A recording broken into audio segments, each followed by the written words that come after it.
I've been asked to talk to you a little bit about the latest developments in mesothelioma.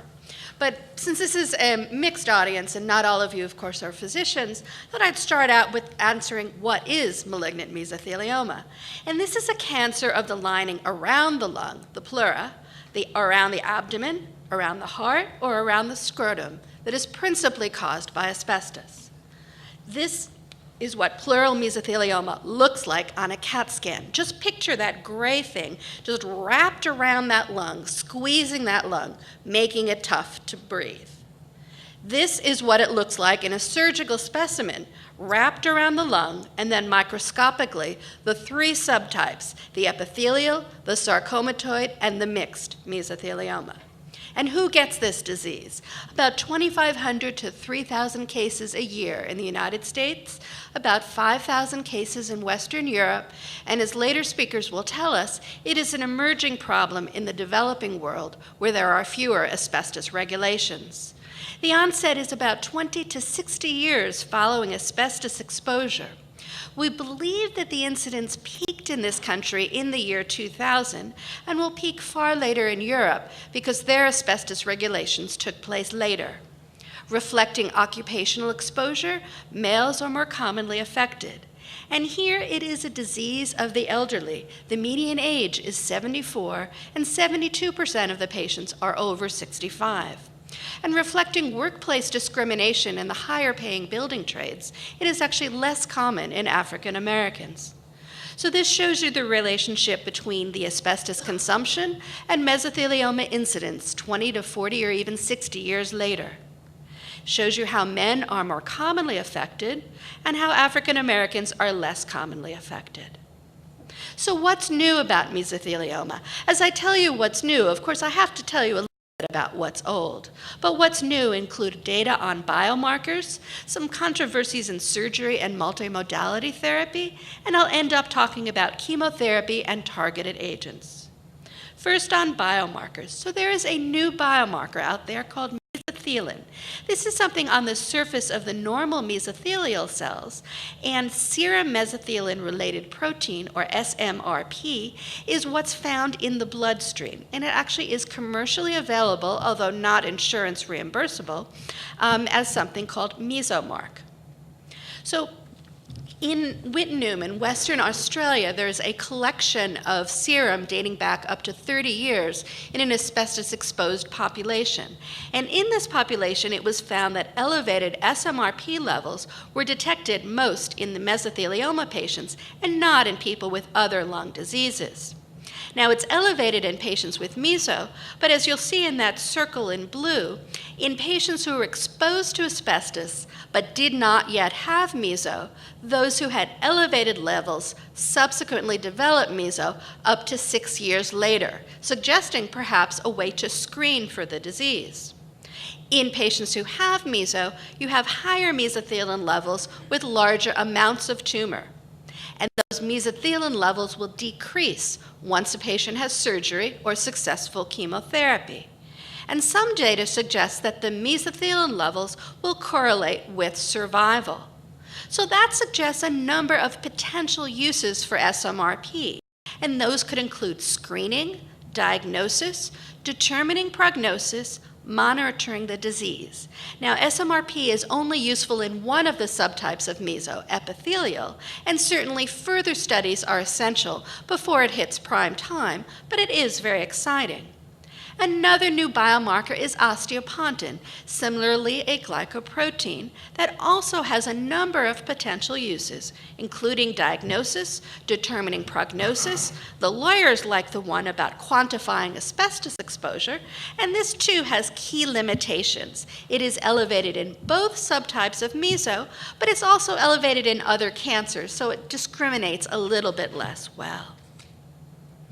Moving on to controversies in surgery and multimodality therapy. In most cancers, you know when you're going to operate, you know why you should operate and in whom you should operate. In meso, it's less clear what the role of surgery is, and that's because it is basically impossible to remove all of the tumor from the lung. It's a very sticky tumor. So the decision about whether to do surgery and which surgery to perform is truly determined by the doctor's bias. What are the surgeries for those of you not in the know? Well, one is a thoracoscopy. This is a tube inserted between the linings of the lung, and we put sticky stuff between it, between the two linings to help a person breathe better. We use it also to diagnose, but it is not a therapeutic option. The results depend upon what else you do. The most aggressive therapeutic option is the extrapleural pneumonectomy. This removes the two linings around the lung, the lining around the heart, and the diaphragm all in one piece. Not something for your average 85-year-old. The patient must be physiologically fit. It's not advisable for the more aggressive sarcomatoid histology because it comes right back, and it's debatably effective if the lymph nodes are involved. It is indeed a risky surgery that must be done in very experienced hands, but it is the only surgery that has the potential to cure, although usually, unfortunately, if the patient's not selected properly, most of the time the cancer comes back in a year. The other surgical option is the pleurectomy decortication. I describe this to my patients like peeling a grape in a box. You're peeling the lung, but the lung remains in place. And it's great for patients whose lung is crushed and crunched by that pleural peel because it enables the re-expansion of the lung and they can breathe again. Patients don't have to be as healthy as for the extrapleural pneumonectomy. It's not a curative, it is a palliative surgery. Now, which one of these is better? You'd think is the more extensive one should be better. But actually, in what's called a meta-analysis, there is actually no statistical difference in survival by procedure at any individual stage. So this looks at an analysis, a recent analysis of a group of 600 patients, and what was shown was that while the pattern of recurrence is different, those who have the pleural peel recur mostly locally in the chest, those who have the extrapleural pneumonectomy recur mostly outside of the chest, but stage for stage survival is identical. And that data suggests to us that for those patients who don't have the criteria that would enable a cure, you can probably get much better quality of life by doing the less aggressive surgery and keep your lung in place.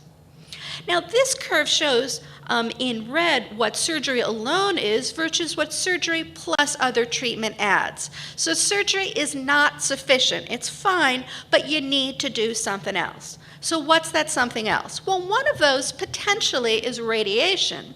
And this is a tumor that's moderately sensitive to radiation. But if you aim the beam of radiation at the cancer, you hit structures around and underneath it, like the lung. And unfortunately, you're more likely to kill the lung before you kill the tumor if the lung remains in place. So the only time you can do radiation for meso, other than just to palliate a painful mass, is after the extrapleural pneumonectomy, the big surgery that removes the lung.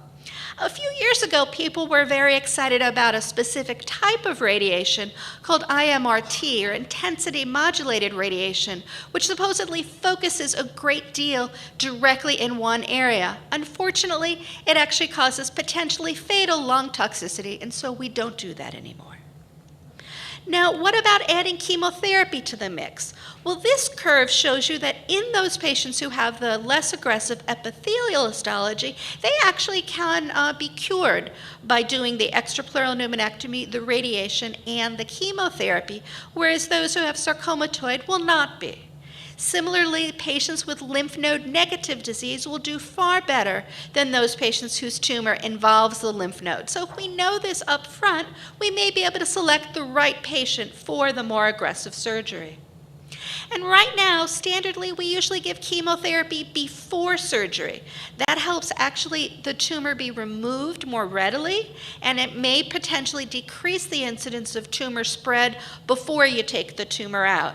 And this is just a table of a variety of clinical trials that have been done that have looked at giving chemotherapy before surgery, doing the extrapleural pneumonectomy, and following up with radiation therapy. We're making progress, but it's still not enough. Moving on quickly to systemic therapy and some of the novel agents. Where are we now with chemotherapy for mesothelioma? Well, there are a number of what we call cytotoxic drugs that have activity in and of themselves. And most of these shrink tumors maybe 25% of the time. And these are drugs like Pemetrexed or Alimta, vinorelbine or navalmine. A number of drugs can prolong survival, although unfortunately it's only by a few months, and that's by adding some of these drugs to other drugs like cisplatin. We can increase our rate of tumor shrinkage by adding a platinum to Pemetrexed, Raltetrexed, and the other drugs listed here. And a lot of research is being done in preclinical models, in mice, and test tubes. And many novel agents truly do seem promising, but not all of them have activity when we test them in patients. This is a list of some of the selected drugs and drug classes that are thought to have activity in mesothelioma. But if we look at the class of drugs that's most active, it's what we call the antifolates, including drugs like Pemetrexed and Raltetrexed. Now, these drugs we've discovered are active in mesothelioma. They get into the cell via a variety of carriers shown here. And in mesothelioma, these carriers are far more active than in other tumors, so the cells can take in these drugs far better, and that's why they work. If we can find out other drugs that are taken in better in mesothelioma, maybe we can utilize them in the future. So as a single agent, Pemetrexed or Alimta shrinks tumors about 15% of the time. It makes many patients feel better, however. When we combine the drug with cisplatin, and this is the landmark trial that got Pemetrexed or Alimta approved, it compared Pemetrexed and cisplatin to a placebo and cisplatin. It shows us the value of placebo-controlled studies. And you don't have to squint too much to see a difference between the curves on here. We can see that the combination improves response rates to about 40%, and it improves survival and the time in which the disease stays stable or responds. But we give this drug not only because it makes people live longer, it makes them feel better. It improves shortness of breath, it improves pain, and it improves various parameters of lung function. And so it was these data that led to the first and as of yet only drug that has ever been approved for mesothelioma, Pemetrexed or Alimta. But there are still a few things that we don't know about Pemetrexed. When should we start it? If you're asymptomatic, should we give it to you? How long should we continue it? Should we keep giving it for months and months at a time, or should we stop after a defined period?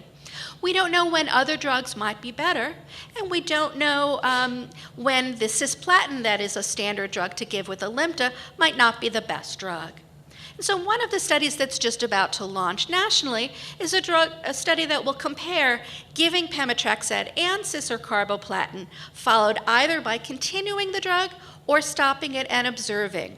In some tumors, the observation is superior. In other tumors, maintenance is superior. Hopefully, we'll be able to learn that soon from this study.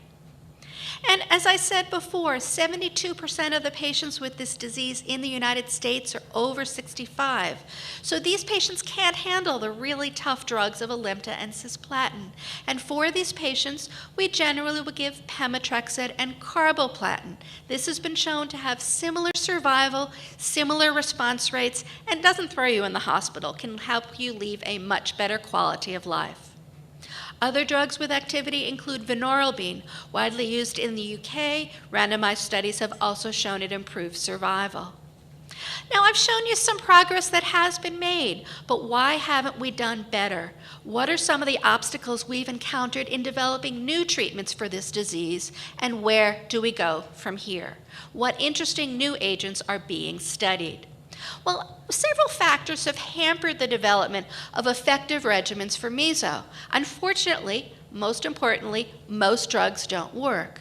But the fact that this disease is uncommon, that it is heterogeneous with multiple different sites of disease, multiple different pathologic subtypes, makes it difficult. The staging is unreliable, assessing response is difficult. Why don't most drugs work in this disease? Well, part of it is that we don't understand the biology well enough to find the right drugs to test. More research funding is needed. The right drugs may be out there, but it's very difficult to persuade pharma to test them in an unprofitable disease. We need more funding. And drugs may work in the test tube, but not in the patient, because the drug isn't properly being delivered to the tumor or it's being inactivated in the patient's body. So more work needs to be done. Now, the fact that mesothelioma is uncommon has hampered research. Many trials are small, and this can lead to false positive and negative results.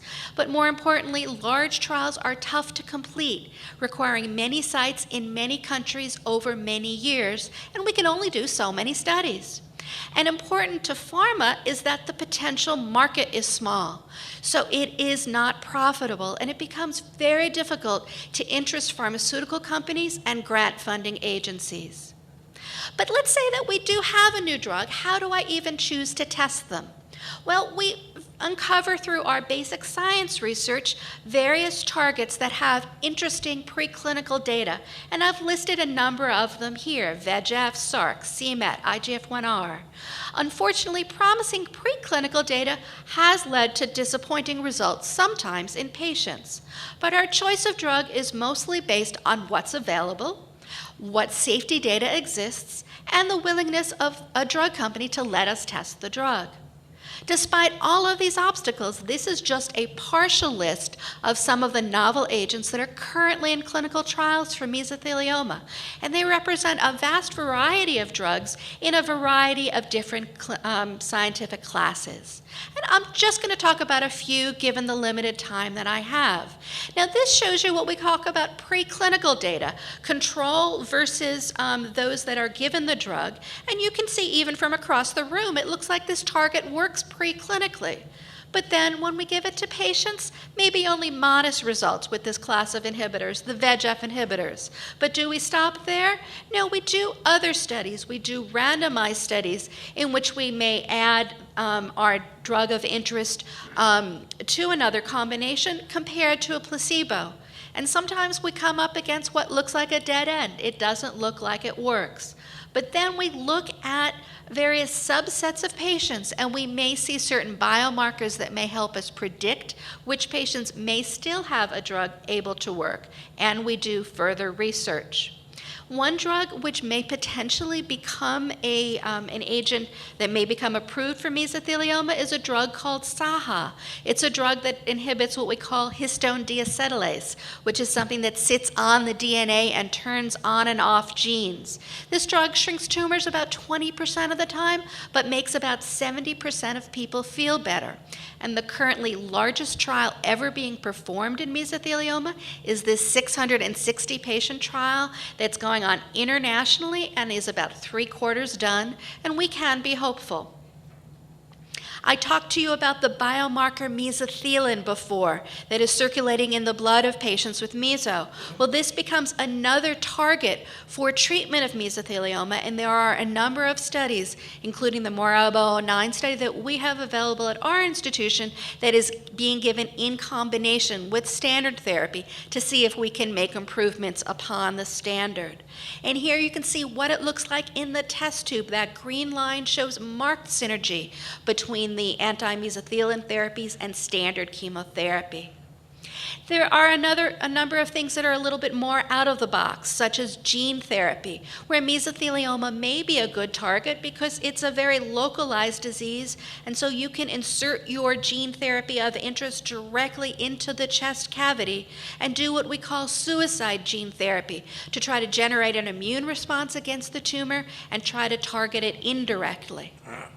And finally, a very novel approach that we're quite excited about, which is targeting TGF-beta, a growth factor that's released by tumors and white blood cells within tumors, and this is made at much higher levels in mesothelioma than in other tumors.